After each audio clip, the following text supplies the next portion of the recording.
कि एगो होता पिछावा से चूक राजा जी। ये गाना मेरे जीवन में कभी पुराना ही नहीं होता है। एगो ऐसा गीत हमारा के मिल गई बा प्रमुख जी, हमेशा कहीं ना कहीं लोग के दिल में जगह बनल रहेला कि अरे किसिया भी झाड़ लेनी पहनी लेनी साड़ी और की लाली लगाई लेनी कि रूपवा सवारी। ए भैया कि एगो होता पिछावा से चूक राजा जी,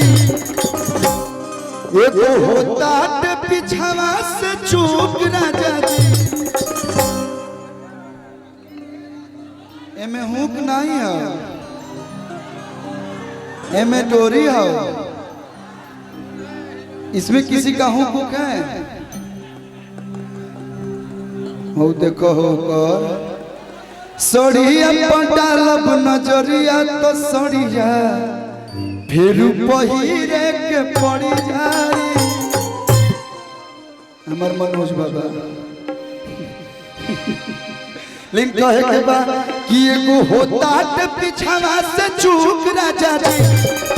राजन भैया कि एगो होता पिछावा से चूक राजा जी।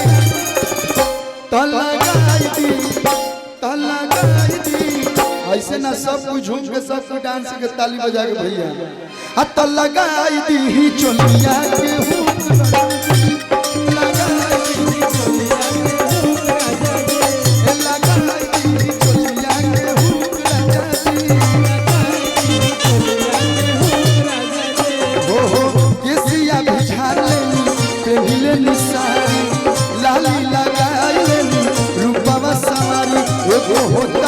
पिछावा से चूक राजा जी। एगो होता पिछावा से चूक राजा जी। लगाई दी यो भाई, I love you, I love you. आपकी आवाज मेरी कानों तक आ गई। तो लगाई दी, तो लगाई दी चोली। बहुत कम जगह ऐसा लोग मिले ले जो दिल के बात दिल से सुने ले। तो लगाई दी चोलिया, वाह अरे हुक राजा जी। तो कमंदर जी आई कोइलो सिलाई अत बट सोके तो हुक कोइलो।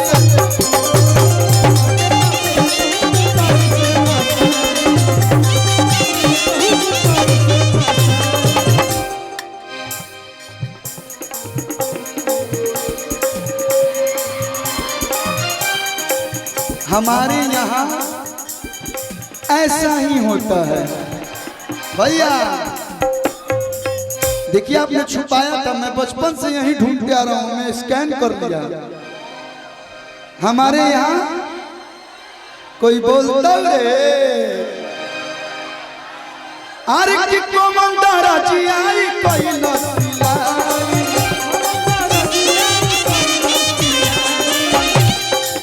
बाटे जब कुछ मिला समझे, सुन रहे तब बाटे सके तू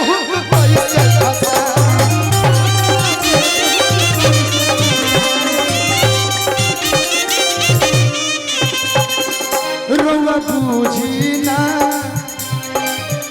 रउआ बूझी ले नहीं हमर दुख राजा जी। रउआ बूझी ले नहीं हमर दुख राजा जी।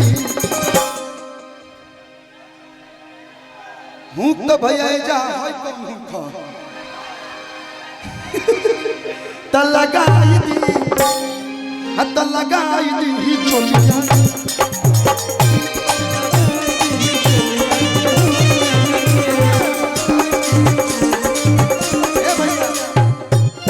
एगो आज गाना सुनत नहीं अपना गड़िया में अपने पुराने गाना है।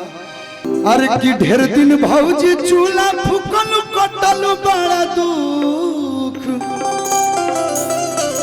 अरे की ढेर दिन भौजी चूल्हा फूकल कटल बड़ा दुख। दया है एक गीत में मॉडलिंग हमार पंकज प्रेम भैया के रहन कि आए है भोगा भौजी सुख भैया भैले परम। आए भोगा भौजी सुख भैया भैले परम। आए भोगा भौजी सुख भैया भैले परम। भैले परम भैया भैले परम। भैले परम भैया भैले परम।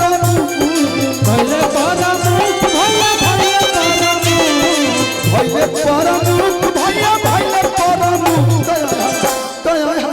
दया है भोगा भौजी सुख भैया भैले परम। सुख भैया भैले परम। है भोगा भौजी सुख भैया भैले परम। है भोगा भौजी सुख भैया भैले परम।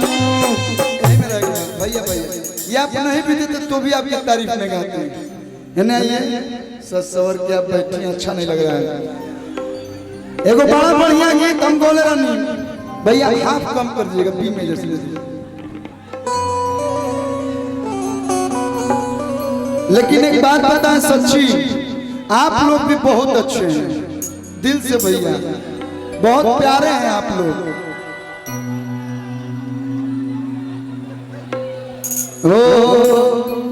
तो एक लाइन आपके लिए कौन चीज का दागिनों की लगा है भैया? हेलो सिटी कौन चीज लगल बा? लव बाइट के दिले बता रखे कुछ तो शंख बज रहा है, मेजर में दीजिएगा। किया लिया मावा के बगिया में कवना के भगिया जगवालू ए गोरिया। बताओ तू सुपौल आई बड़ू ऐसे बाड़ू। किया लिया मावा के बगिया में कवना के भगिया अरे जगवालू ए गोरिया। भैया हो अरे कहाना में ओढ़नी बिछवलू की बगिया लगवलू ए गोरिया। कहाना में ओढ़नी बिछवलू की बगिया लगवलू मावा के भगिया जगवालू ए गोरिया।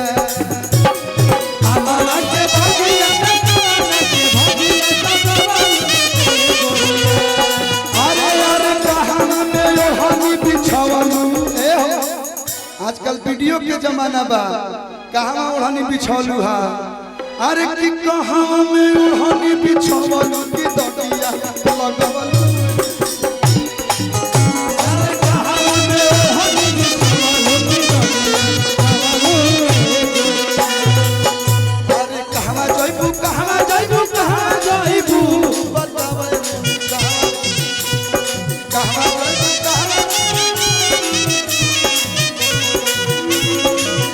हमरा दिलवा के चोला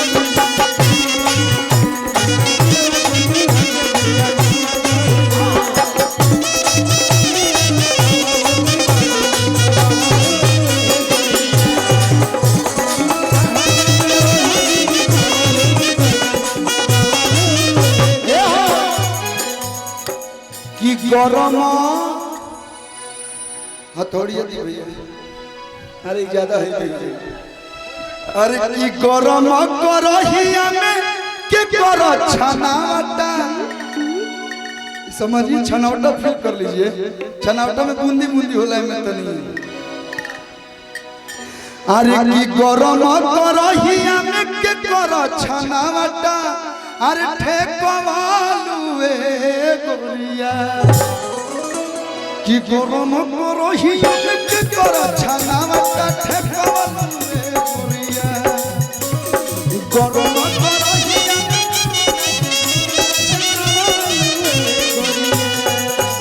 अरे कहाना में ओढ़नी बिछवलू की दगिया लगवलू।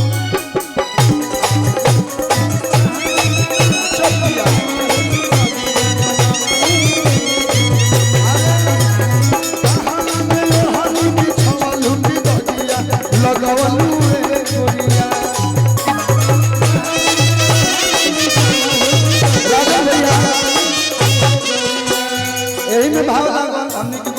भैया बोल रहे हैं हे आहो कर